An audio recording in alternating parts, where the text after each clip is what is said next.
Divorce: 10 Signs That Your Partner Will Never Leave You. Written by Rita Chester. Narrated by John H. Feskins. Introduction. Till death do us part. Every couple recites these words as part of their marriage vows. In some religions, they even go as far as to say, for time and all eternity. It may sound cheesy, but marriage is meant to be for keeps, at least until the couple meets in the divorce courts. Couples do not marry thinking that their marriage will not last. Everyone wants a happy ever after, and working towards that goal is no easy feat.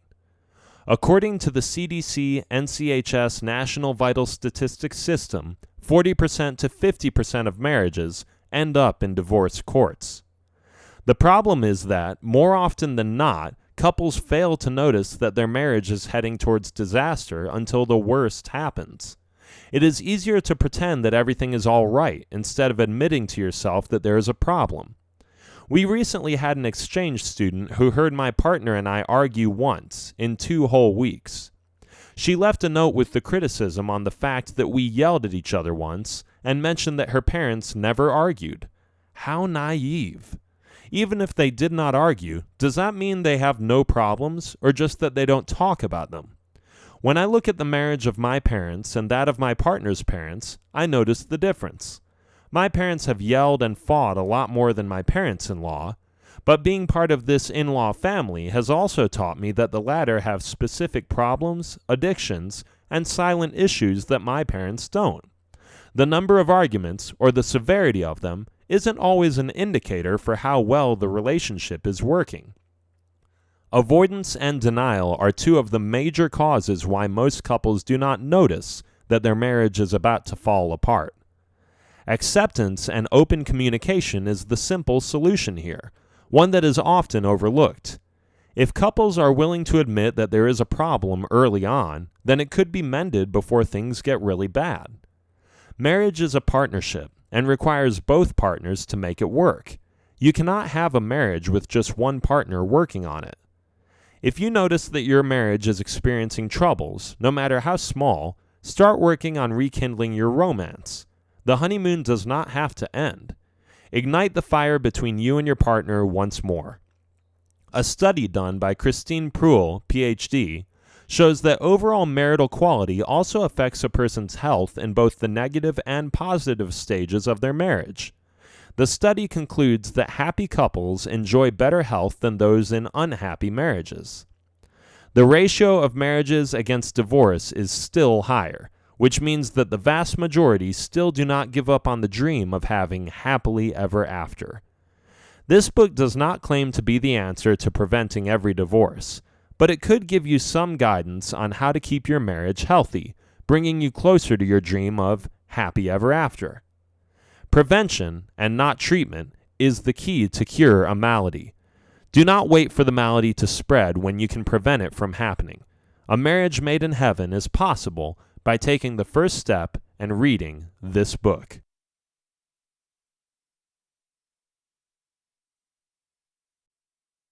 Chapter 1. Myths about marriage. Most common misconceptions about marriage. There are many misconceptions about marriage or how to stay in a happy marriage. The sad part is that many people do take these myths to be facts. More often than not, even happy couples fall prey to this. In this chapter, let's debunk the top 5 common myths and learn about a few pointers on how to avoid falling victim to them. By the way, here is another book about marriage myths written by Christian Olson. Marriage Myths: 10 Marital Myths and Marriage Mistakes by Christian Olson. Marriage is only based on compatibility. Since childhood, we believed in the notion that somewhere in the universe there is that one perfect person meant to be our other half, the one we call soulmate.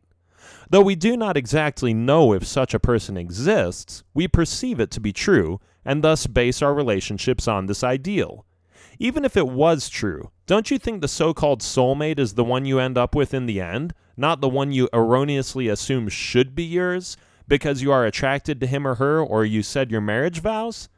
There is much more to this than meets the eye, so even if you cherish such a belief, know that we, as human beings, often have a poor sense of judgment and make numerous mistakes, so don't jump to conclusions.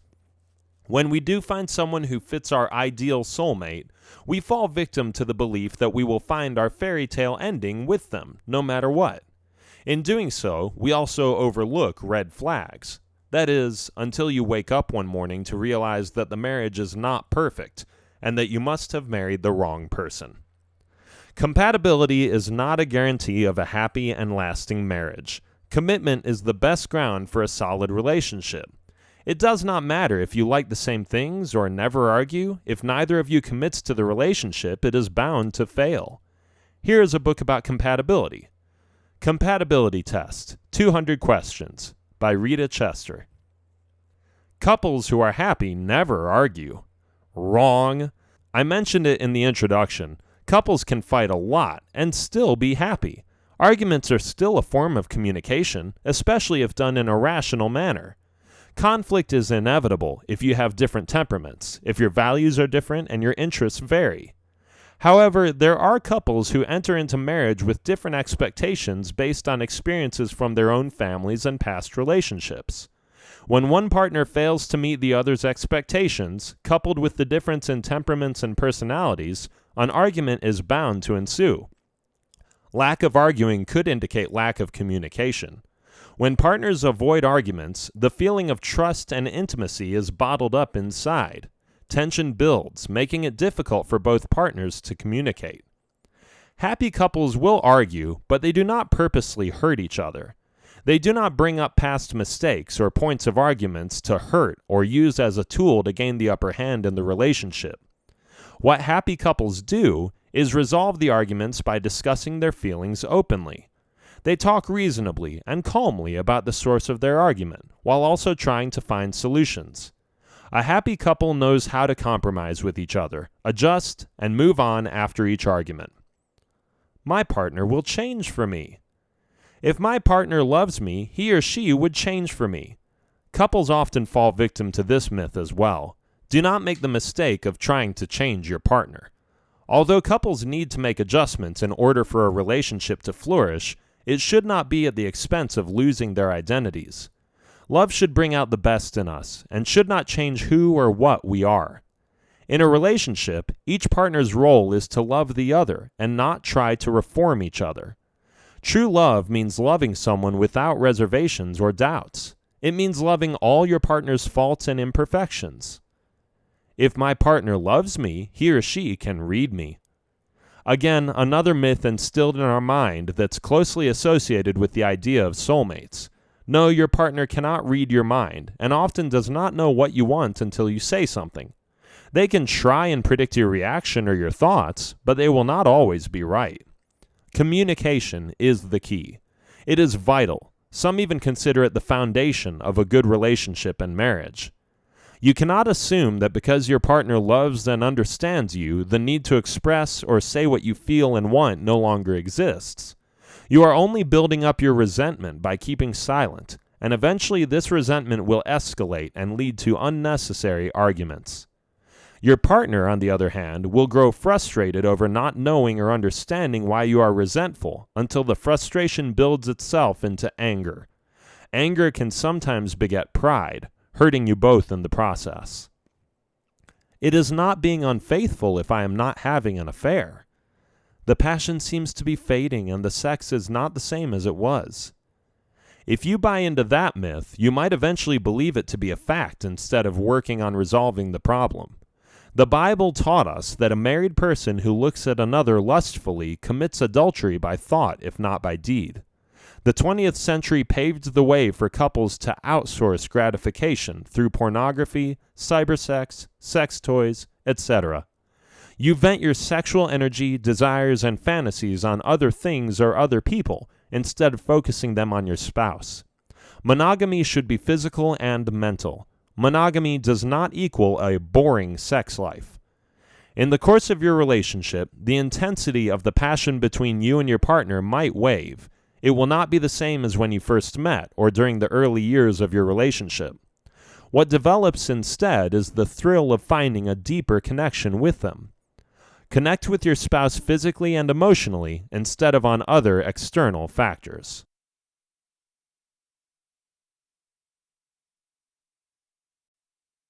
Chapter 2. Am I killing my marriage?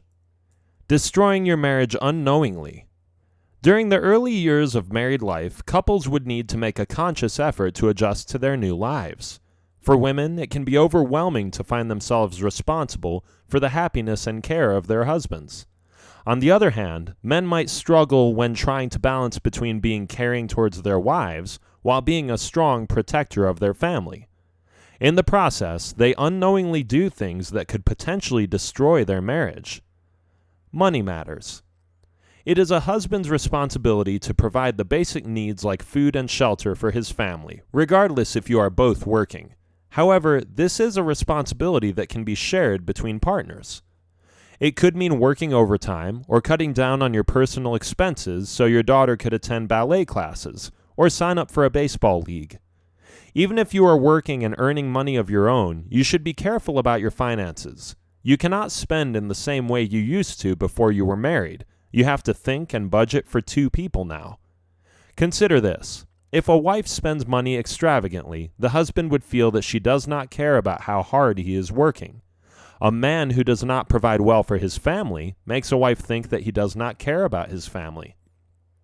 Leaning on each other. Marriage life can be stressful at times, especially if you have children. When the bills, chores, and other stress factors start to pile up, the couple might find themselves increasingly overwhelmed. Most of the time, this can also lead to arguments. Stress causes tensions to run high. The important thing here is to be available to your spouse. Yes, you have your own issues, but you should provide your partner with comfort whenever needed. In doing so, you might find yourself comforted as well. Remember, if neither of you feels that you cannot lean on each other, the relationship becomes strained as you try to keep everything bottled up inside. Knowing your priority. Your spouse should always be your priority. Next to God, your spouse should be the second most important person in your life. They come even before your children. Remember that your spouse is your partner, and you both share the burden of caring for your children. It takes both of you to raise a family. Showing your appreciation need not be grand. Sometimes the simplest things you do for each other makes things sweeter. Little things you do, like preparing breakfast before you both go to work, texting each other at least once a day, offering to pick up the kids from school, etc., can already show that each is important to the other. If your spouse is the least of your priorities, the feeling of neglect will be palpable, and love will eventually fade. Speaking in different languages. Men are from Mars. Often, women speak indirectly about what they want and need. Sometimes they can be quite vague, expecting their husband to figure out what it is that they're trying to express. Case in point, a husband tells his wife that he is going on a business trip, and the wife would ask what business he would be doing there. When in truth, what the wife really wants to know is, are you really going on a business trip, or are you just making an excuse to go away with someone? Another classic example is when a husband asks, "What is wrong?" and his wife replies, "Nothing," which is hard to believe considering the dejected look on her face. This one's for both wives and husbands. Yes, men can be guilty of this too. Do not talk in riddles. Tell your spouse how you feel. If you are upset, tell them so, and give them the reasons why. Again, communication is key. If you cannot speak openly and honestly, then you will run into problems in the long run. To all husbands, your wife needs to feel that she is your love and that she is important. Bringing home a paycheck and taking care of her is not enough proof that you love her. Women need to hear the words or to see the deed. Withholding intimacy and affection. Never use sex as a tool to control your partner. Men crave and need physical affection, and constantly denying them would eventually take its toll. To be wanted and needed by a loving husband is a blessing that both of you can share to each other. There would be times when you would not be in the mood, but giving in would be worth it if it would mean you two can bond. Women also need physical affection in and out of the bedroom. It need not be sex all the time. A hug or a kiss before you go to work, pulling her close when you are sitting beside each other, pulling her onto your lap and kissing her to say thank you, or a simple kiss when you get home to tell her you missed her. These may be small things, but women appreciate them greatly. Sex will never make up for the gestures of physical affection that you show her outside the bedroom.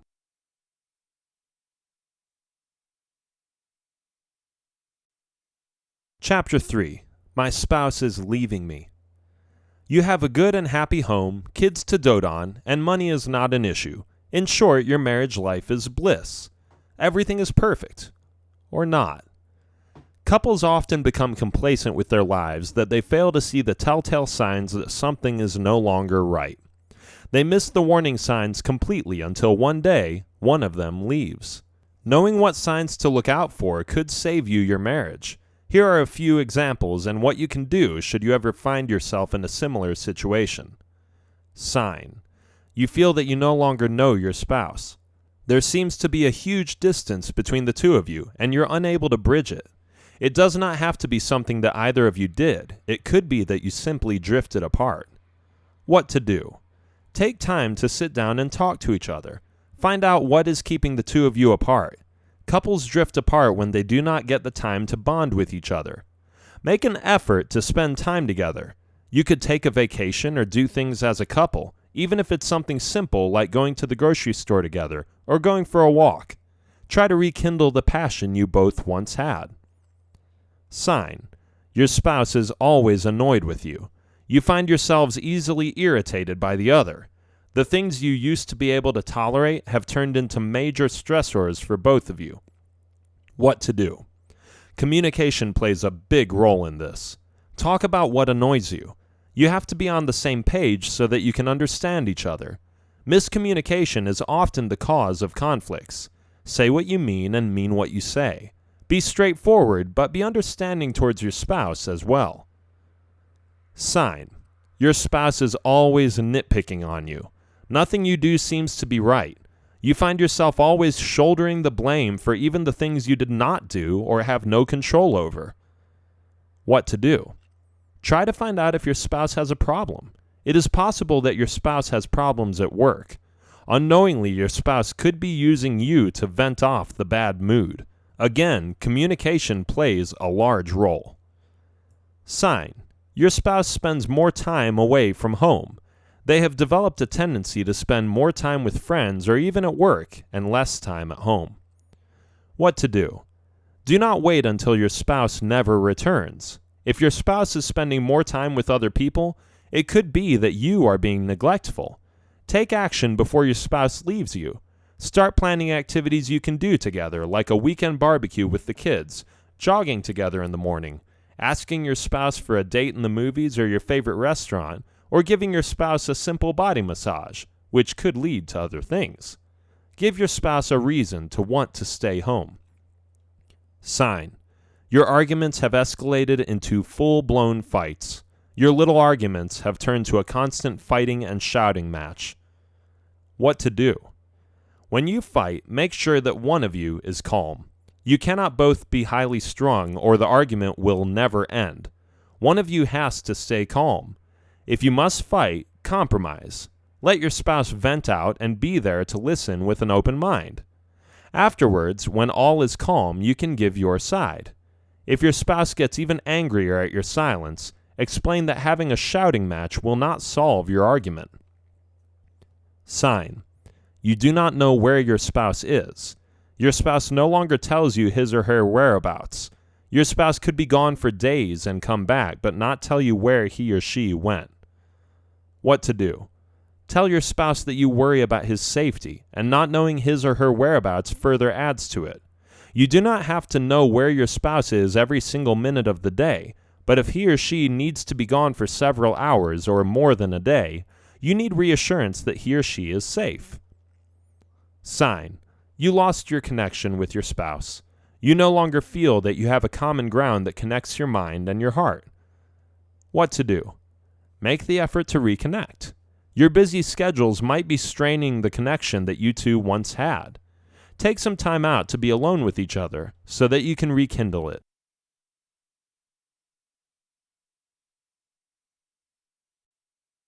Chapter 4. Investing in your relationship. Couples should treat their marriage like a bank account.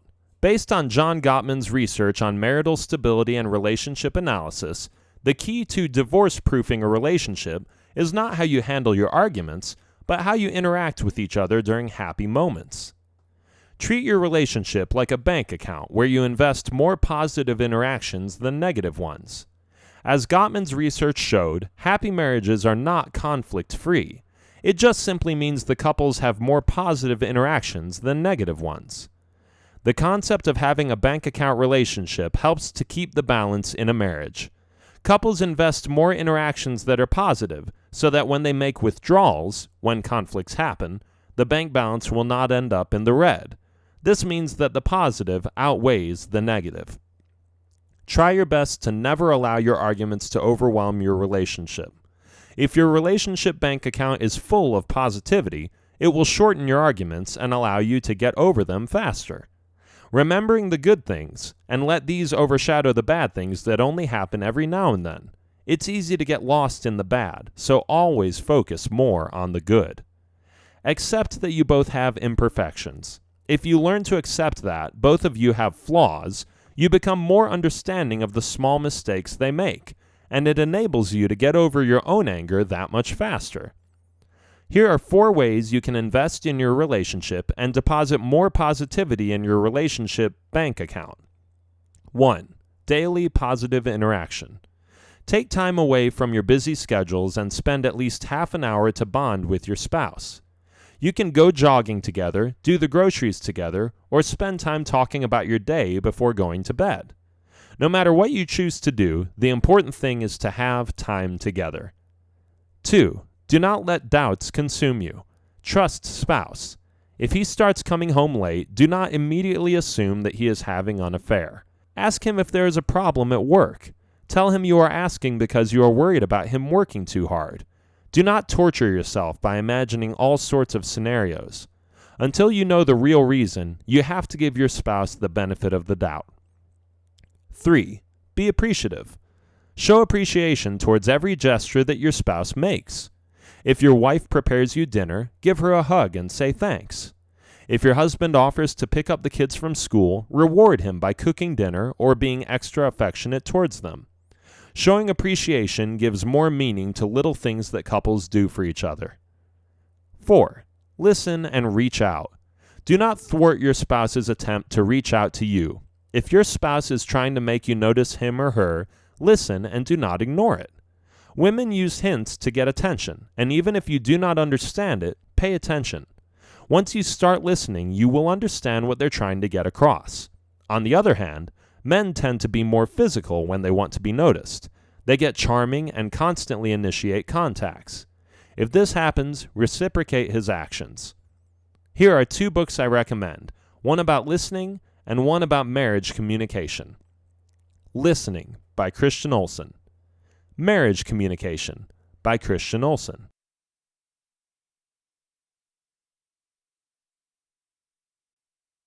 Chapter 5. Seeking Help.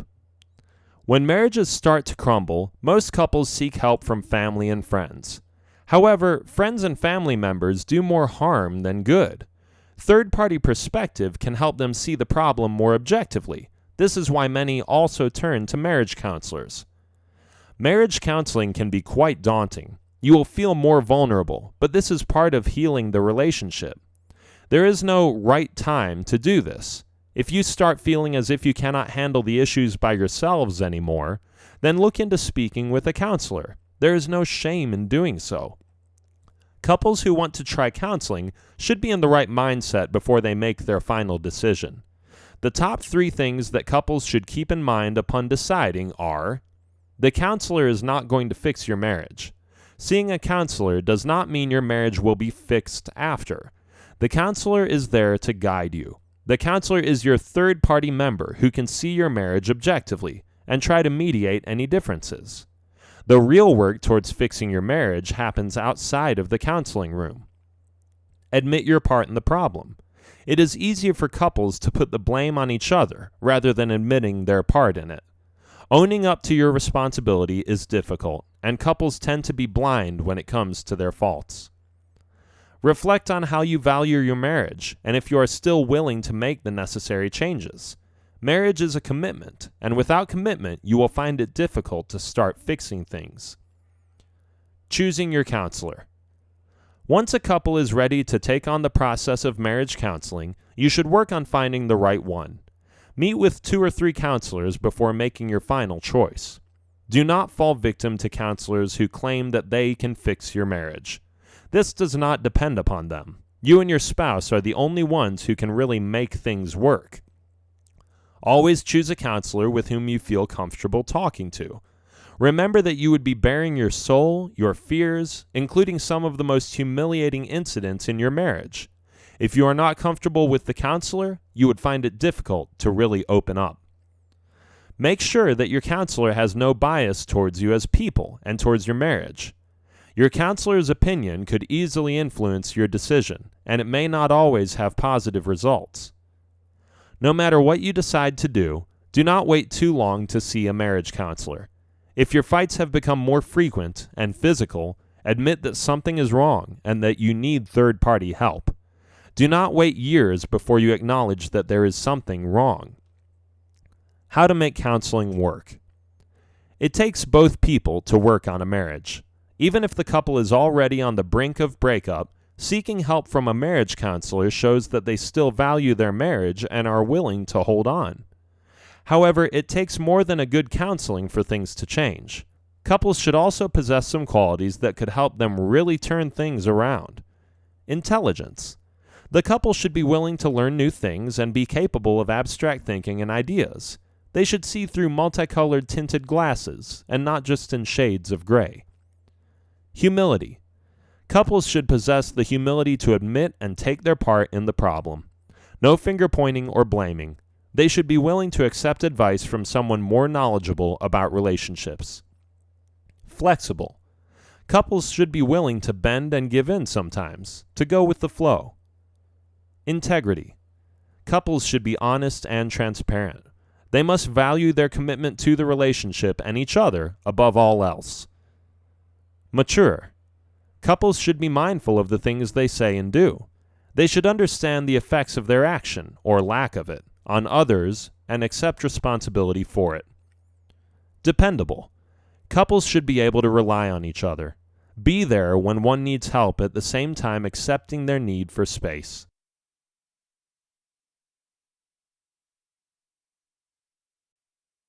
Chapter 6. Secrets to a Successful Marriage. According to John Gottman, the ratio of positivity to maintain the balance of happiness and stability in marriages is 5-to-1. A couple should have 5 times more positive interactions than negative ones, completely debunking the myth that happy marriages are conflict-free. Here are a few positive things that you can do to keep your marriage successful. 1. Invest in happiness. Celebrate every happy moment in your life. Keep souvenirs of those happy moments so you have something to look back on during sad days. A happy moment can come from anything, like giving flowers to your wife or a special dinner you cooked for your husband. Even simple walks after work can become a happy memory. A good example. Your husband smoking is a source of irritation for you, but you can counter this with the knowledge that he does not smoke in your presence and keeps it away from you. 2. Hang in there. When things get tough, it is important that you hang in there with your spouse. Remember your vows, for better or for worse. You have to show your spouse that you can be relied on when the going gets hard. Giving up should never be an option. In time, you will learn to find ways to overcome the challenges that come with being married. Your husband lost his job, and it is taking him longer than you expected to find another job. Meanwhile, there are bills you need to pay, kids going to school, groceries to buy, paying for the daycare, etc. You have no other source of income, and this is causing a strain in your relationship. The fights are becoming constant. These are trying times, but you cannot give up. Challenges are constant in any relationship, and you cannot let a small hurdle break you apart. Be there for your spouse. Give support and encouragement. Be the source of strength so that you can both overcome the challenge. 3. Approach problems from various angles. If you find yourselves facing a blank wall or hitting a slump in trying to find a solution for a problem, do not fight about it. Arguing will get you nowhere. Instead, try to look at the problem from a different angle or use a different approach. 4. Maintain the excitement. This is something that couples should never forget. Dating is not exclusive to single people. It does not have to be as grand as when you are both single. A candlelit dinner in a fine dining restaurant, watching a movie together, or even having a cup of coffee during the mornings can help with this. The important thing is you are doing things together as a couple. Some couples use role-playing games to keep their marriage exciting. They create scenarios they could play out. The scenario would involve neither of the couple knowing what the other is planning. The excitement builds up for both of them, making them feel like they did when they first met. The scenario usually ends up in a romantic and sensual activity that leaves both sizzling. The giddy feeling created by the unknown gives them continuous excitement in their relationship. 5. Do not try to change your spouse. Do not buy into the illusion that your spouse loves you so they will change for you. You did not marry your spouse to reform him or her. Accept the fact that there are things or habits of your spouse that you cannot change. Instead, find a workaround or a compromise that would be acceptable for both of you. Your husband is a habitual smoker, and though you loathe the smell of tobacco, it is not something that he could change or you could change overnight. Do not force him to quit smoking. Instead, let your love change him. Give him reminders about what smoking can do to his health. Tell him that you accept the fact that he smokes a lot, but he should mind his health. Make a compromise. If he must smoke, ask him to do it outside of the house and not around you or the kids. 6. Remember that marriage is a commitment, not a deed. Couples marry because of love, but more than the love, marriage should be about commitment. When you married your spouse, you made a commitment not just to God, but also to each other. You did not get married with the notion that after several years you will break up. Even if your marriage has all the ingredients to become successful, without commitment, it will fail. 7. Sex plays a big part. Over the course of your marriage, the intensity of the fire between couples lessen, but they won't necessarily die. Most of the time, couples get caught up dealing with the various changes and challenges in their married life, which leaves them with little to no time for togetherness. No matter how busy you both are, make it a point to spend a few minutes to talk to each other. Constant physical affection, like hugs and kisses, helps keep the intensity of your feelings. 8. Honesty is the best policy. Be honest and open about your feelings towards each other. If you feel that your spouse is being mean or abusive to you, bring it up for discussion. If you feel your spouse is neglecting you, be honest about your feelings, but use words that would not demean him or her. A typical homemaker would prepare the dinner, do household chores, get the groceries, take care of the kids, do the laundry, etc. The husband expects this from his wife that too often he neglects to show appreciation. The wife would start to feel disgruntled, thinking that her husband is taking her for granted.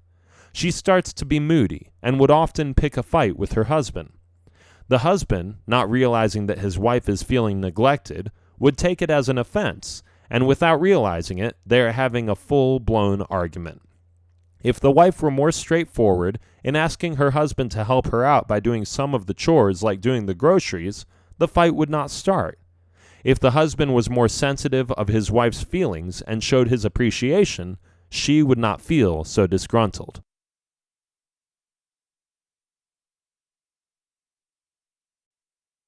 Chapter 8. Is a divorce-proof marriage possible? Even the most successful marriage can sometimes end in divorce, so it makes us really wonder if there is such a thing as a divorce-proof marriage. Every success requires hard work, and marriage is no exception. There are no guarantees, but there are ways of making things work. If two people love each other deeply and are willing to sacrifice for the other, then yes, a divorce-proof marriage is possible. Listed here are some tips that would most likely make your marriage divorce-proof. Do not wait until after the wedding to discuss important issues. Do not be afraid to discuss how many children you both want to have and when to have them. It is also best to discuss issues like handling of finances, religion, and how you see your future before the wedding to avoid surprises later on. The couple should agree on these things early on, otherwise it could become a source of argument for them after the wedding bliss has worn off. You want a marriage, not a wedding. For most couples, after years of dating each other, the next logical step is to have a wedding. Preparing for your dream wedding could make you lose sight of why you want one, to start a lifelong relationship with the person you love. Set boundaries. Never allow the in-laws to have a say in your marriage. They can give advice or comment on the state of your house, but never about your marriage. In-laws are often the source of marital conflicts, and allowing them free rein on your marriage could ruin the harmonious relationship with your spouse. Make your spouse your priority.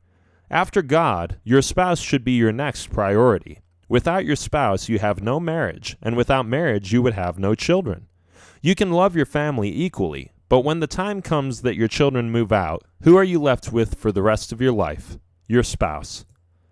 Maintain a common interest. While there is truth that differences could help add spice to your marriage, it is also important to maintain a common interest with your spouse. If there is nothing that both of you could easily agree on, then your marriage is doomed to fail. Always find common ground, or create one. Share parenting duties. Parenting duties should not be the wife's sole duty. Husbands should share an equal burden in raising the kids. Women feel more supported if their husbands share parenting duties. Learn from past mistakes. Do not allow past mistakes to be the obstacle in your marriage. Use past mistakes as a lesson to guide you. If you came from a broken family, do not wallow in the thought that your marriage will turn out the same way. Learn from it so you can avoid history from repeating itself. Give each other space, but not too much space. When things get tough and your wife feels like screaming, let her. Give her time to mull things over and let out some steam. Once she has cooled off, talk to her and find out what happened. Do not give blame or say, "I told you so," because it will only bring back the anger. Just tell her you are ready to listen when she is ready to talk. Watch your words. Anger could drive a person to say hurtful things that they would regret saying later on. Wounds can heal, but the scar left behind remains forever. The same is true when it comes to words. Once spoken, you can never take them back. If you have an argument with your spouse, do not confront each other in anger. Walk away and try to cool off. Anger is one of the most destructive reasons why relationships sometimes do not work. Anger could make you do many things that you would not normally do when calm. When you are angry, keep in mind to avoid doing things that could potentially hurt your spouse. Name-calling, revenge or getting even with your spouse, setting the kids up against your spouse, airing dirty laundry.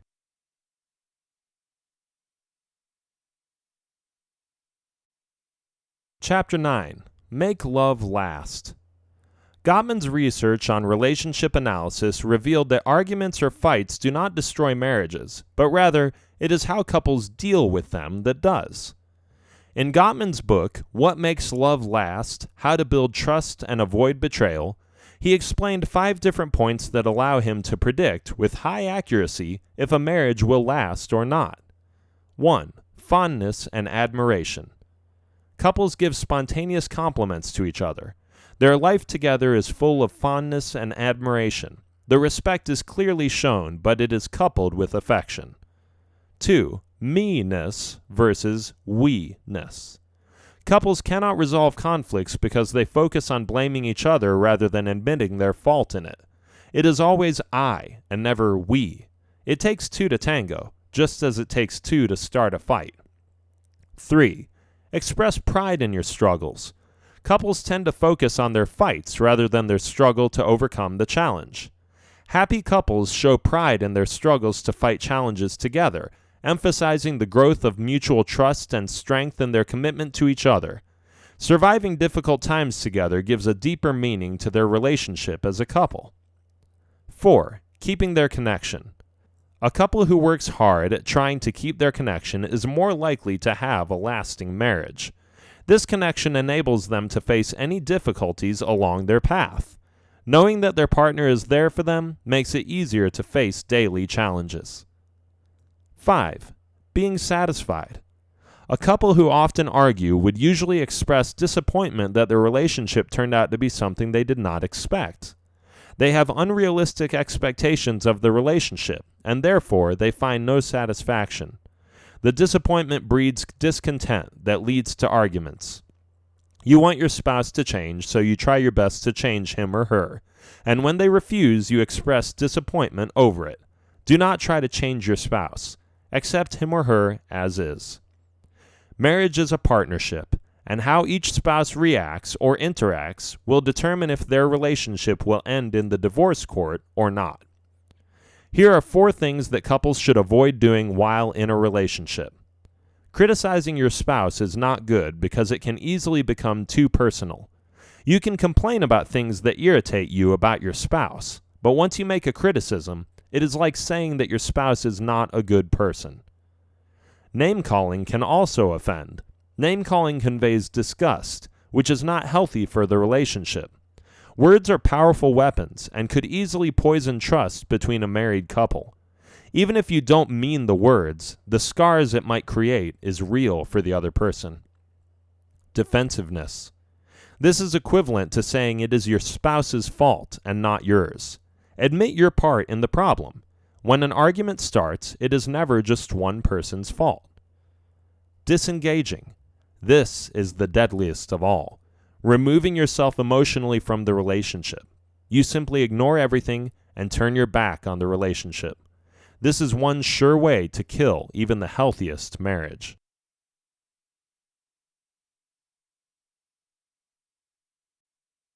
Chapter 10. 10 sure signs that your spouse is for keeps. There are many signs that can tell you if your spouse is completely invested in the relationship, just as much as you are. Here are some of the things you should pay more attention to.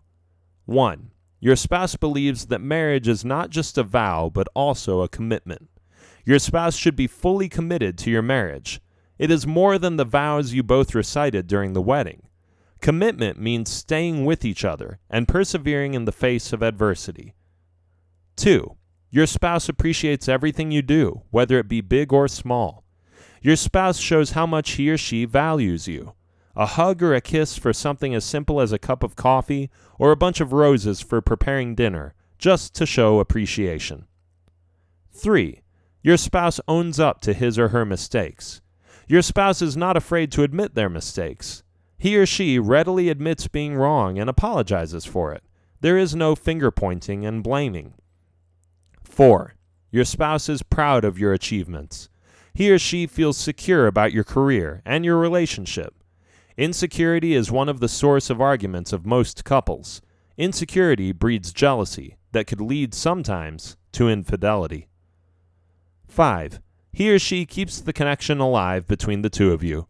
Even apart, your spouse stays connected with you by sending text messages or a short call. Your spouse does this not out of insecurity, but because of love. Being apart from you makes him or her feel incomplete. 6. Your spouse does not keep secrets. When your spouse is fully committed to you, he or she will not keep important things hidden from you. His or her trust in you is full and given without reservation. He will tell you things that he never told anyone else. 7. Your spouse accepts you exactly as you are. He or she will not try to change you and accepts your faults and imperfections. You will discover things about your spouse that were not visible during courtship.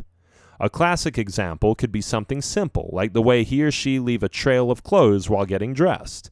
This is a small thing, and if you deal with it using anger, there's a potential that you might damage your harmonious home.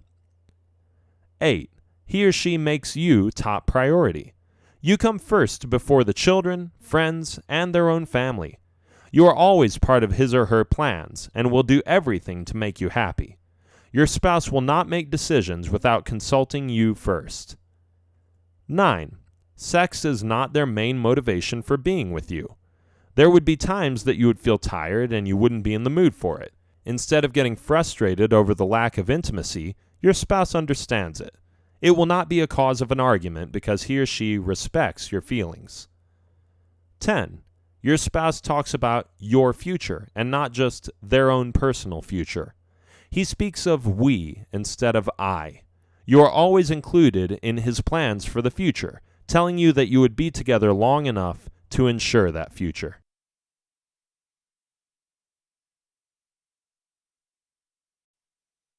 Divorce: 10 Signs That Your Partner Will Never Leave You. Written by Rita Chester. Narrated by John H. Feskins. Introduction. I chose the image on the front cover because the guy looks like he has lost everything. All he has left is a dog and his raft and the clothes on his back. After a divorce, this may be exactly how you feel. Marriage should be one of the happiest moments in any couple's life. Promising to spend the rest of your life with the person you dearly love is a mix of every positive emotion you can think of. You feel love, happiness, and excitement. Having someone you love to spend the rest of their life with you is a blissful feeling. This is the time when the fire in your relationship is burning, and you seal it with a union. You build your family, and you center your life on that one person you chose as your partner. You eventually have kids and start to build a future around your own family. During the time that you are married, you are still discovering a lot of things about your partner and even yourself. You may be surprised that the person you thought you knew is not who they really are. They are so much more. And you are more than happy to accept that person and explore who you really are when you are with them, because you are in love.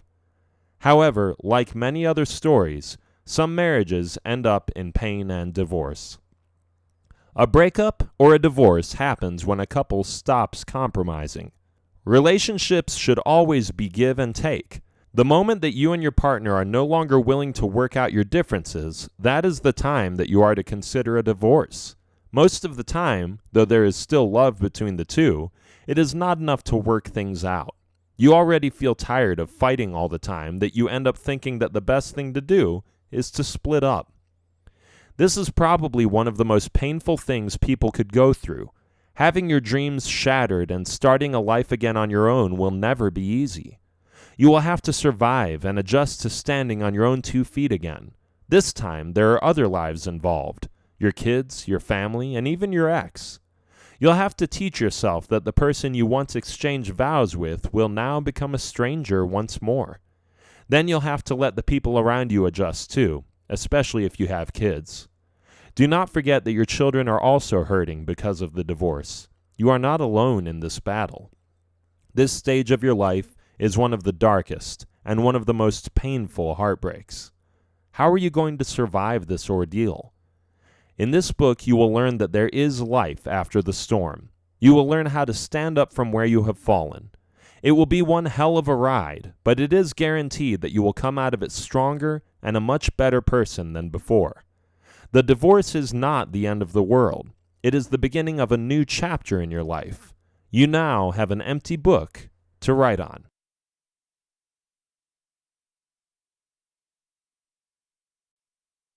Chapter 1. Start with small changes. Moving on is not an easy thing to do. This is especially true if you truly loved the person and have made plans for a shared future with them. The pain differs from one person to another, but at the very core of it, the separation would feel as if you've severed a part of yourself. There are things that you have to accept in order to really be able to move on. Moving on is a responsibility you owe yourself. Start with your house as your first step. If you're going to be the one left in the house where you lived with your ex-partner, it is best to clean up whatever is left from the relationship. Surviving and accepting a divorce is also accepting the fact that you will have to rebuild your life from the broken pieces of your failed relationship. Start with the bedroom, as this is the place where you will be spending most of your time in. This is also the place where you and your ex used to be very intimate with each other. The bedroom is full of poignant memories, and getting it cleaned up is one of the best things you could do in order to survive this chapter of your life. If you can throw away the things that used to belong to your ex-partner, then do so. If you want to send his or her things to your ex, do not hesitate to do so. Learning how to let go can begin small. Often, you begin with the traces of this person that is still left in your home. You can also do a little house renovation, or you can rearrange the furniture in your home. This will not only make you forget the memories that are imprinted on the couch, the dining table, or even the bathroom. It will give you a sense of a new beginning. Doing this activity will also take your mind off of things. The divorce ended your married life, but it is also the time to start anew. It will be easier, however, if you are the person who is leaving the house and moving out. Moving away from things and places that remind you of your ex can help you cope better and recover quicker when compared to staying in the same place you used to share with them. If possible, you can opt to sell the house and find a new one to live in. A new start, right? If there are things that you and your ex bought together, you can either sell the things that are still useful or throw away those that don't have value anymore. If you have kids, the money you earn from selling old things can be saved for their schooling or other necessities. Instead of lingering on the memories, turn the bad into something good, something that would be useful. Yes, moving on will not be an easy feat to achieve, but if you take things one step at a time, then you'll be able to, given enough time. Remember, healing should never be rushed. Do things at your own pace. Even the small changes and progress you make count.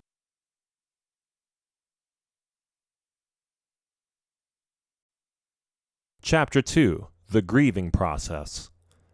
Ending a marriage is like having someone close to you die. You have to let yourself grieve over your failed relationship. You have to allow yourself to mourn, even if it was you who decided to call it quits. It is normal to cry over the loss because both you and your ex-partner invested time and emotion to make things work. However, there are really some things in life that can only be fixed by letting go. Like mourning over a dead loved one, in time you will be able to move on as well.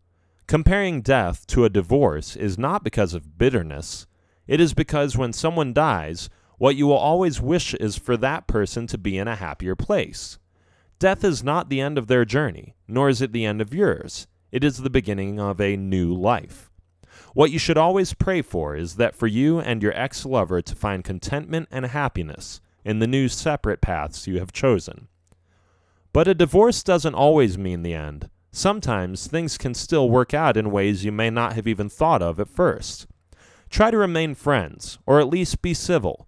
It is also best to be friends with an ex, especially if you have kids. This is because even if you have legally separated, your children will forever be shared between the both of you. This is an unbreakable bond. They should never suffer more than they do because of your mutual decision to live separate lives.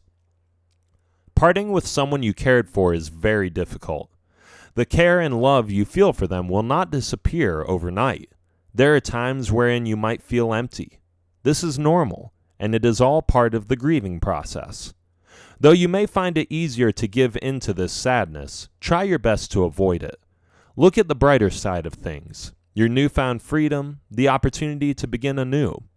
Your children are still with you. This alone is a cause to be happy. Take things one brave step at a time and believe in your capacity to recover. Allow yourself to grieve. This is important. It can take a few days, it can take a few months, but never control or deny yourself of these feelings. Crying is healing. This is your body and mind's way of letting all the negative energy out of your body. There is no shame in feeling weak and vulnerable at this stage. Anyone who has ever gone through a loss will tell you the same thing. It is only natural to feel this way. Grieving a loss is part of the healing process. Remember, you are not weak just because you're crying right now. If you want to stay in bed longer, do it. Take a few days off of work. Focus on yourself and on your children if you have some. Never push yourself to feel better just because it is what you should do.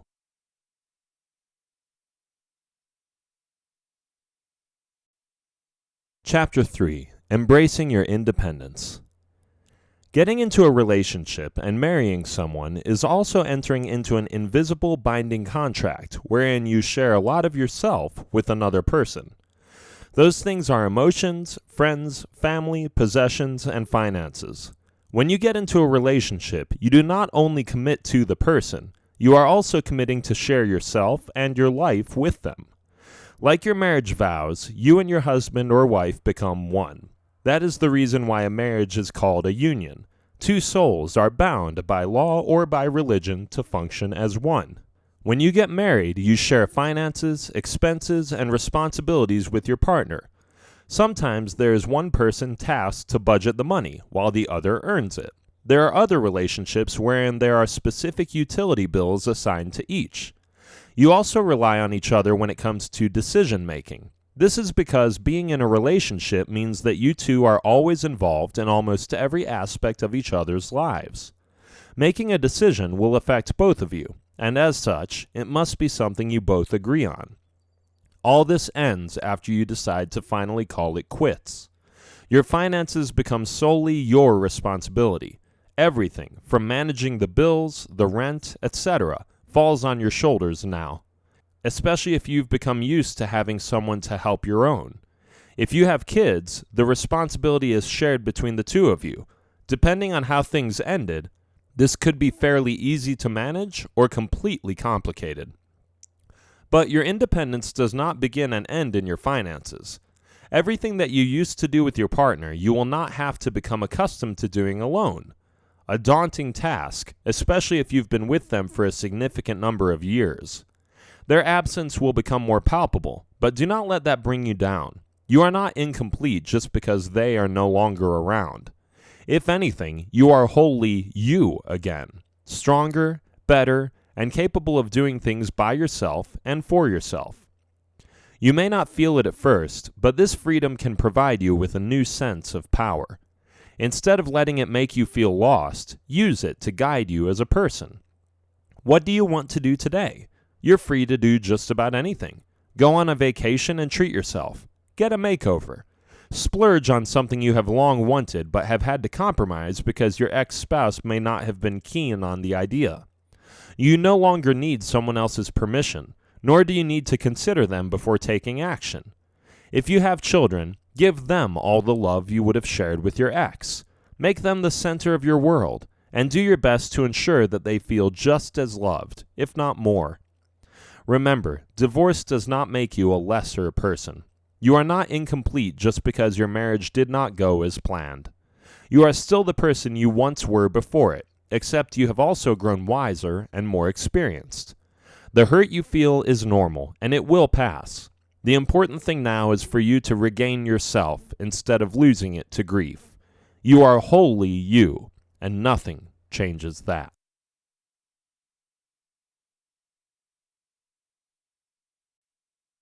Chapter 4. Deviate from denial and lies. Some people would say that it's not okay to feel sorry for yourself, or that getting over a divorce is just a state of mind. When you will it, you will get it.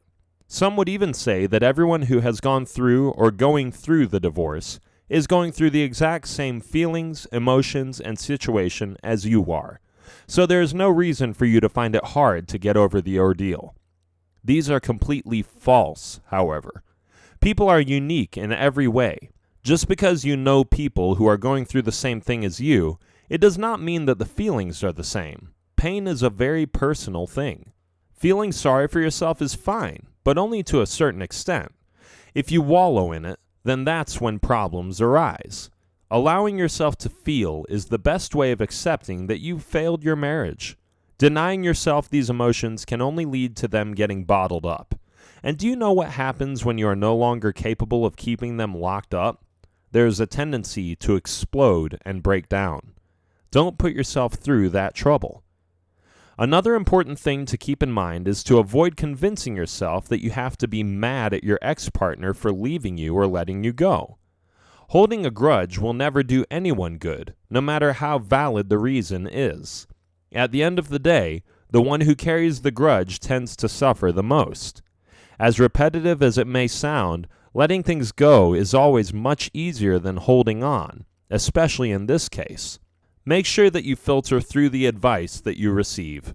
Not all of them would bear truth or would be good for you. Some people give advice just so they can get a word in. Avoid these. Listen to people who have gone through the same thing as you are, but only if you trust them enough. If you find no such person in your life, you can even opt to seek professional counseling or a group support system. Yes, there is some degree of stigma associated with these, but the truth is simple. You need people around you who understand some of the pain you're feeling. They may not provide you with advice that you're willing to take, but simply having them around can sometimes be enough of a comfort. Remember, this is not the time for you to close up. Doing so could only worsen how you feel. Lastly, if you have children, refrain from telling them that the divorce is the fault of the other. However, there are circumstances wherein you need to tell them, especially if the divorce happened because of an abusive relationship. You can wait until they are older and capable of understanding before you relay the information. Though they may be young, trust that your honesty will be the best thing for your children. They deserve to know why big changes are happening.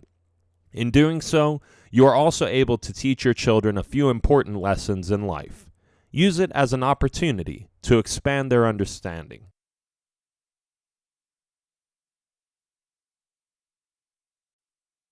Chapter 5. Rewriting Your Plans and Dreams.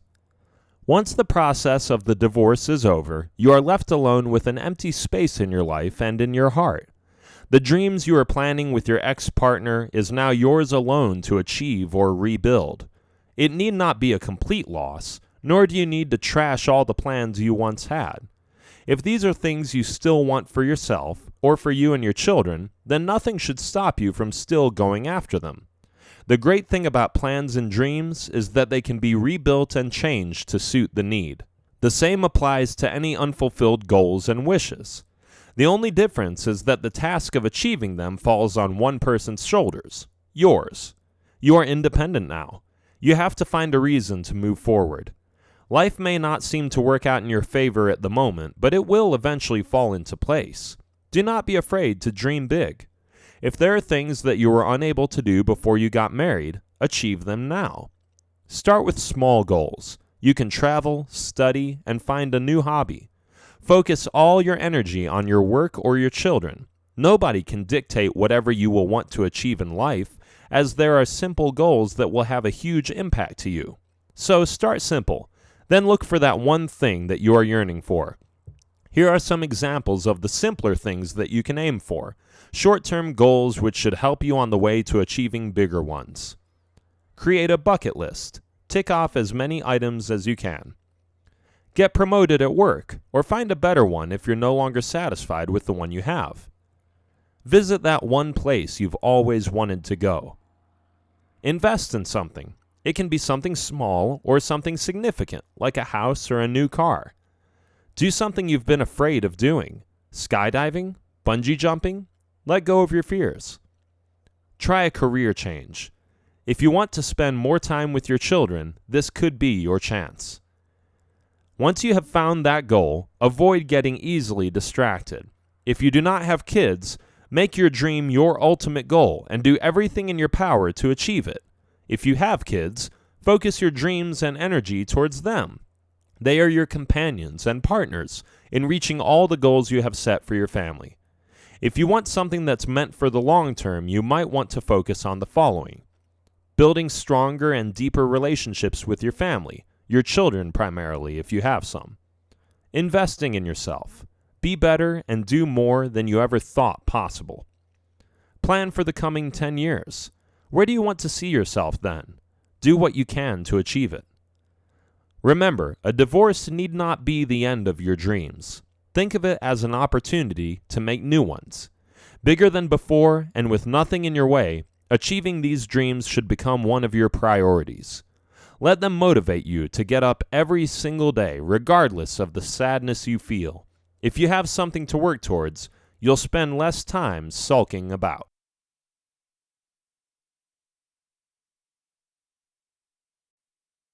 Chapter 6. Finding a support system.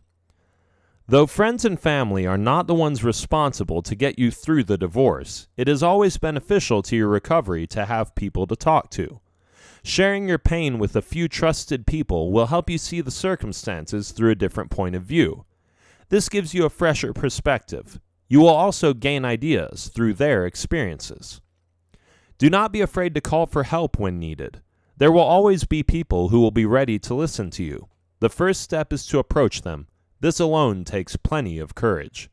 Some people handle things better by themselves, confiding only to those closest to them.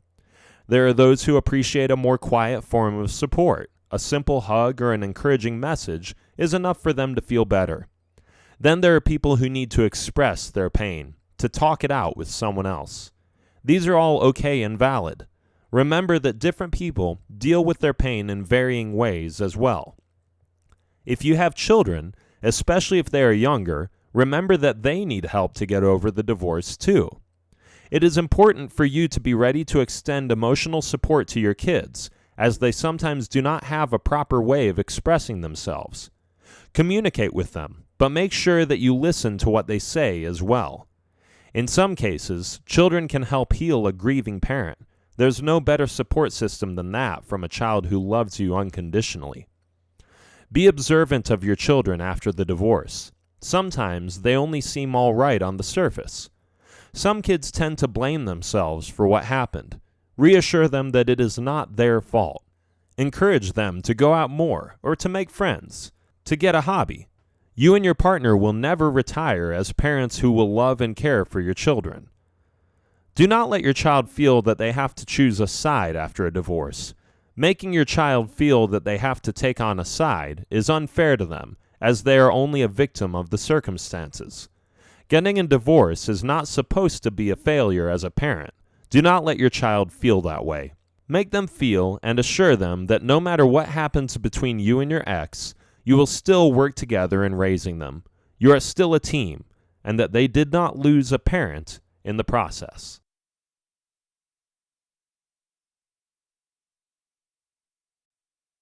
Chapter 7. Quit playing the blame game.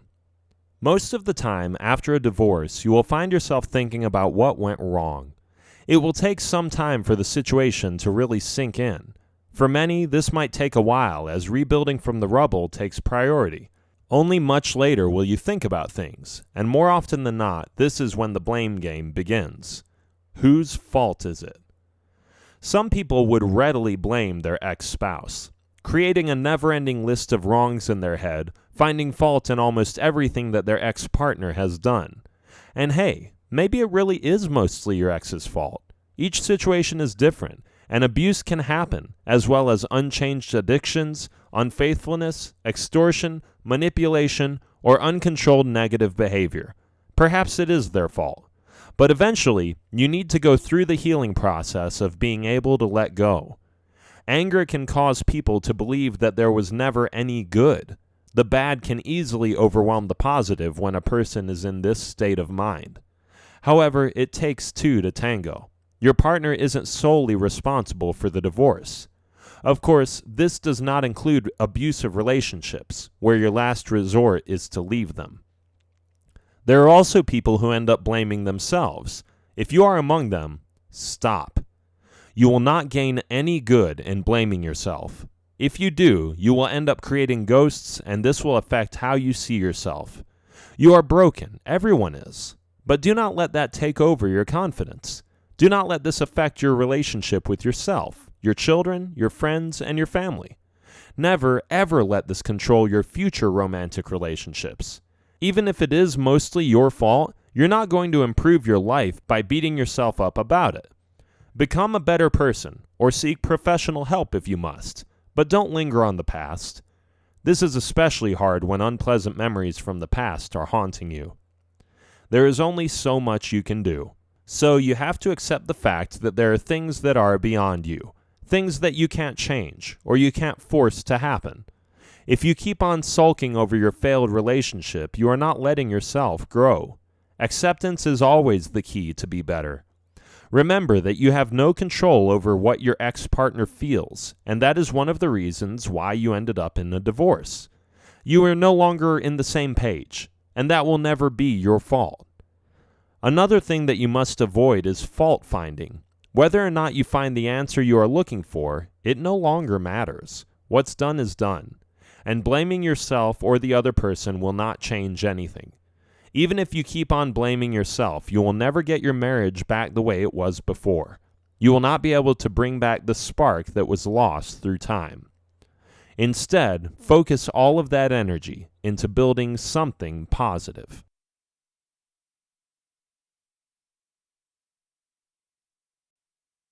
Chapter 8. Getting back into the social scene. Once you are ready, you may want to consider going back to the dating field. Do not take this seriously, as you are yet to heal. Just go out, meet new people, have fun, and enjoy the company of people who do not know who you are. They do not need to know what you have been through unless you are ready to share that part in your life. You can start off by attending class reunions or going on speed dating. Things like this could be fun. Go to clubs with friends and try to mingle with other people. There is no harm in enjoying the freedom you have regained. Just remember not to think that the person you'll meet will save you from your pain. That is nobody else's job. It is your task to heal yourself. You cannot burden someone else with it. In fact, doing so is very disrespectful to anyone you might meet during this time. Do not rush yourself into getting to this stage, as you have to be careful. You have a fragile heart, and you do not need to risk getting hurt again. This is only a trial stage that will prepare you into future serious relationships. There is no harm in thinking that you may meet someone whom you will be serious with, but do not look for that in every person you see. Always be spontaneous, and do not set high standards when meeting new people. Some of them might end up as new friends. Others might end up meaning something more to you. This is your chance to try doing things differently. You have to be adventurous and be open when dating, as the people you will meet will come from all walks of life. Most of all, do not look for your ex-partner in the people you are bound to meet. Never compare their personality to your ex's. You are trying to get over your ex-partner. You are not doing this to look for a person to replace them. That will be unfair to the person you will be dating. To top it all, it will be unfair to you. If you look for your ex in everyone you meet, you will not get over him or her. You will only prolong your own pain and frustration. If you do this, you will live a lie, and you will feel that you are trying to fill the empty space left by your ex-husband or ex-wife through someone else. That will never end up happily. It is a disaster waiting to happen. The key is to just enjoy your life and work on what you have now. Try to forget the past and be a new person.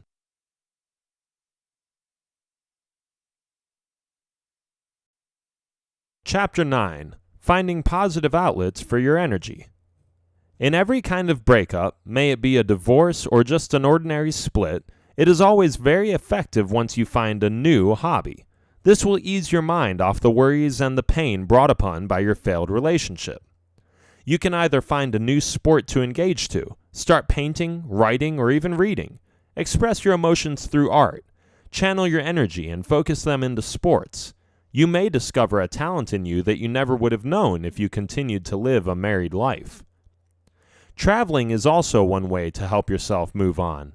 It will be refreshing to explore new places, and you might learn a new thing or two about yourself in the process. Relax and enjoy the beach, mountain climbing, or camping. Being close to nature will not only help you relax, it will also help clear your mind. Listening to the waves or the sound of the trees has this therapeutic effect that will definitely help you clear your thoughts from the worries brought upon by the divorce. If you have kids, you may want to consider taking them with you. You can go on long drives or visit a different country. You will get to know your child more through traveling with them.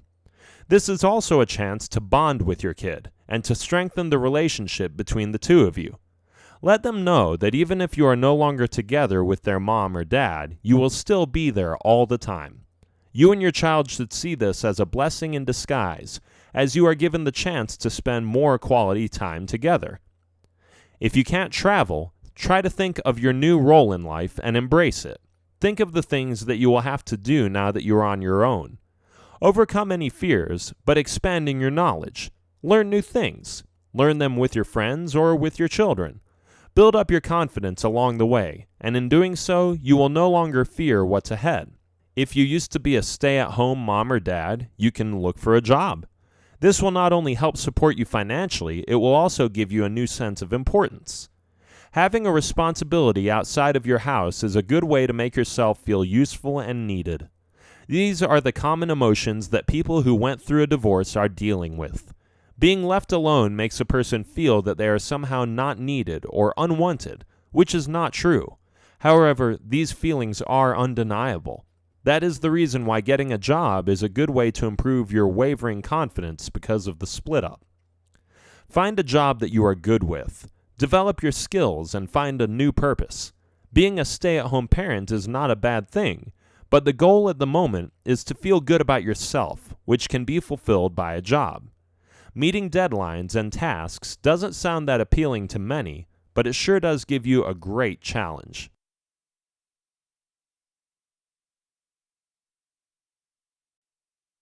Chapter 10. Reconnect with your spiritual side.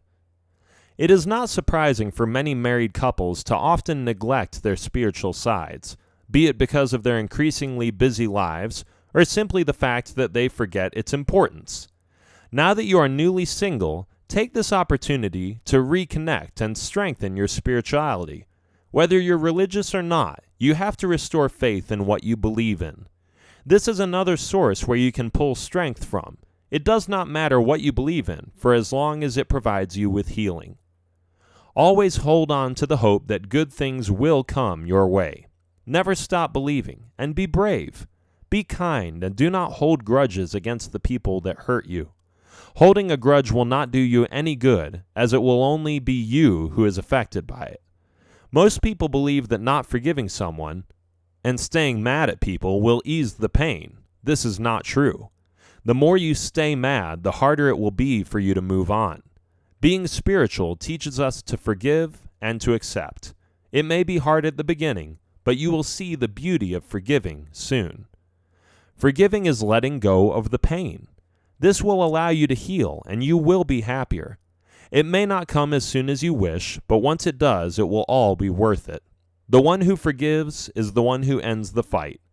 When you signed the divorce papers, you committed to ending the fight between you and your then husband or wife. You already closed the doors, as you have admitted to yourself and to your ex-partner that you will no longer work as a couple.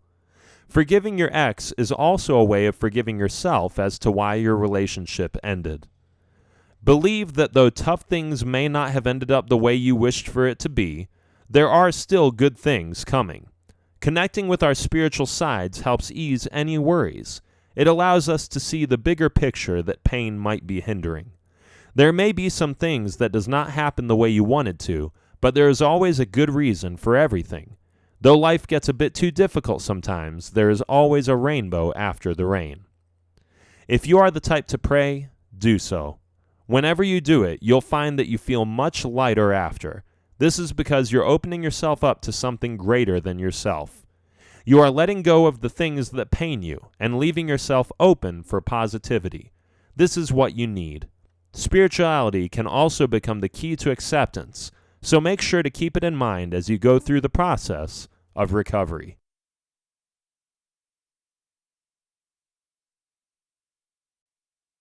Chapter 11.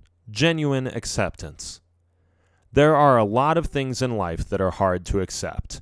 However, this is much easier said than done. You can say that you have accepted the current circumstances, but if you don't really feel it, then words mean nothing. It takes time, and you have to allow yourself that time. Remember, recovery and healing is not a race. You will get there. You just have to trust how things must flow and follow it. Once you have come to accept the fact that your marriage did not work, it will be easier for you to point out the things that did not work with your relationship with your ex-partner. You will be able to see things clearly, and you will find it easier to understand why your marriage needed to end. Accepting that there are things that are beyond our control is also a way of letting go of the pain, frustration, and heartache. Do not hold on to denying yourself of the chance to feel better and be better. You can help yourself to accept the divorce by doing activities that will clear your mind. A few examples. Meditation. This is a practice that involves the mind, body, and spirit. It provides you with insight into yourself and lets you connect deeply with your emotions. It also teaches people the value of acceptance and how you can turn pain into something positive. If you want clarity and a sense of peace, this is a good practice to start. Self-help books. You are reading this ebook for a reason, and that's because you need something that will enlighten and guide you towards healing. Books are great for this purpose, as it outlines things for you. This is what happened, and here's what you can do. However, there is no one-size-fits-all solution to this. Take what works for you and expand on it. Your recovery is a truly personal process. Do not see yourself as a failure. This is one of the biggest issues some people have. A failed marriage must mean something is wrong with you. Wrong. Accept that sometimes things just don't work out, and that this is the best for both of you. Staying in a relationship for the sake of your pride is absolutely selfish and could be detrimental to your growth as a person. A divorce need not be a negative thing. It can be the cure, too. A relationship that's becoming burdensome will only hurt both people in it in the long run. Accepting the negative side of things will allow you to see the beauty in everything, even in a divorce. Always remember to look at the good side of things. If you have kids, going through a divorce and finalizing a breakup will also give your children a chance to live a peaceful life. Staying in a relationship you are no longer happy with will not be a good environment for your children.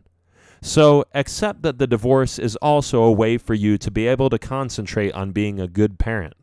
It is not only a chance for you to have a new life, it is also a chance for your kid to have a peaceful environment. Accept that though you are no longer committed as partners, you can still raise your children with love and care.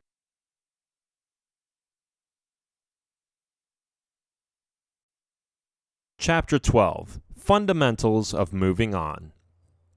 As we've mentioned earlier, self-help books provide people with a guide, an outline of what they can do next in a situation that may make them feel lost. In this chapter, we shall go through some of the basic things you must keep in mind in the process of moving on.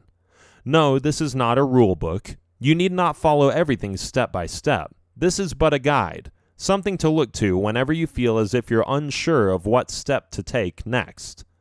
1. Don't be a victim. Though your ex may have left you for someone else or may have hurt you physically and emotionally, do not remain a victim. You are a beautiful person and believe that you deserve someone better. You do not need someone who always brings you down. Gaining sympathy by playing the victim card will feed your insecurities and pain more. Do not stay in a defeatist mindset. In doing so, you will sulk even more and feel awful. Also, if you remain to be the victim, you are letting your ex-partner hurt you even more. If you're the one who has decided to end the marriage, stop looking for excuses and do not put the blame on the other. You both made a promise to be with each other and to take care of one another for the rest of your life. You are the one who decided to leave. You are the first one to give up on your relationship. Do not continue blaming the other person.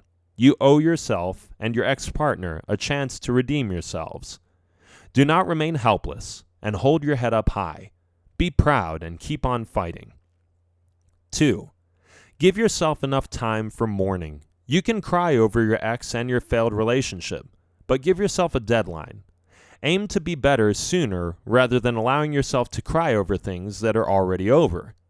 Not giving yourself a deadline will only prolong your agony as time passes by slowly if you are in pain. You can't stay in bed and crying to the point of being depressed is not healthy. Though moving on should never be rushed, you should also set a time limit. Some may say that it takes at least 4 months to get over a divorce, but do not spend all that time grieving. You are still alive, and that is what matters. Make sure to spend your time doing things that will improve you as a person.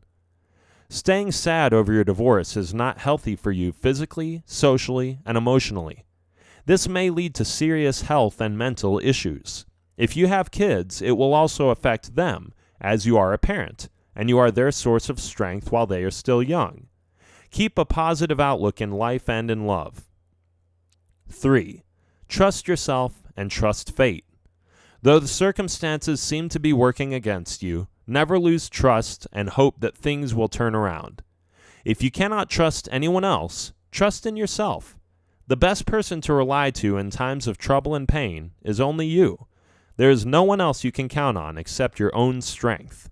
It is not about what is happening to you at the moment. It is about what you believe. Believe that things will get better, and one day you can look back smiling that you were able to succeed in accomplishing your goal to move on. Trust that one day you will be able to tell the world that you were once a person that was broken and terribly hurt, but you did not allow that to get the best out of you. Your once painful story will only be a chapter in your colorful book. Do not lose hope. Also trust that every pain will be replaced by bliss. You will not know happiness if you have never felt sorrow. This part of your life is only a way to show you how bittersweet it is to win in life. 4. Admit that you also are at fault. There are always two sides of the story. There is always a reason why things ended the way they did. You have to know where you went wrong so that you can change or improve those things. Though you are who you are, there is always room to become a better person. This is not only so you will be better in your next relationship, this is also a way for you to be a better individual. Forget your pride so you can see clearly what went wrong. Once you have, do not be afraid to admit to yourself that you are not a perfect person. Just be wary and make sure that you do not blame everything on yourself. This will allow you to accept things easily. Admitting your fault will be difficult, so take your time and do not be ashamed of the wrong you have done. Our mistakes make us who we are now. We learn and grow from them. 5. Take the risk. Do not be afraid to try again. This is what you should think of after a divorce. Do not let the divorce cripple you and prevent you from finding love again. It is not impossible for you to find someone to love once more. This is the beauty of life, isn't it? What you think is an end might only be the beginning of something even better. Though, remember that in finding someone new, do not do so as a means of feeling whole again. You are whole, even if you are single. You do not need someone to complete you. Instead, find someone who will complement you and make you an even better person. You will know when you have fully healed once you feel that you are ready to put your heart on the line again. Do not set high expectations and just go with the flow. You will never know how things will end up in the future. Seize the moment and have fun while you are still given the chance to. The divorce is not just another chance to redeem yourself and start a new life. It is a chance to find a new love that will last a lifetime. Just make sure not to repeat the same mistakes you have made with your past relationship. Let it serve as a lesson for you in order to have a better life. Do not expect for things to be perfect, as there is no perfect individual, life, family, or relationship. It is up to you on how to make moments wonderful.